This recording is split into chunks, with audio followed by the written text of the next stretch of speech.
పెట్టాలి దీపం. కానీ కార్తీక పౌర్ణమి నాడు దీపం వెలిగిస్తే వెలిగించి వెళ్ళిపోకూడదు. కొవ్వొత్తితో అస్సలు వెలిగించకూడదు దీపాన్ని. ఎందుకంటే అది చచ్చిపోయిన జంతువు యొక్క కొవ్వుతో తయారు చేయబడుతుంది. వెంటనే ఆ దీపం అపవిత్రం అవుతుంది. కాబట్టి కొవ్వొత్తులతో వెలిగించకూడదు, అగ్గిపుల్లతో వెలిగించకూడదు. కార్తీక పౌర్ణమి నాడు సుగంధమైనటువంటి దాంతో, అంటే అగరుపుల్ల వెలిగించుకుని అగరపుల్లతో దీపాన్ని వెలిగించుకోవాలి. వెలిగించి వదిలేయకూడదు. దాంట్లోకి వెంటనే అక్షతలు తీసుకుని చేత్తో పట్టుకుని దామోదరమావాహయామి అని కానీ త్రయంబకమావాహయామి అని కానీ రెండు మాటలలో ఏదో ఒకటి చెప్పాలి.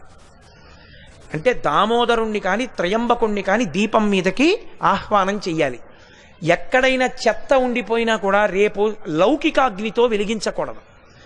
ఈ ఆవాహన చేయబడిన దీపంతో వెలిగించి ఆ దీపం దగ్గర నిలబడి ఒక మాట చెప్పాలి అందరు. కీటాహ పతంగాహ మశక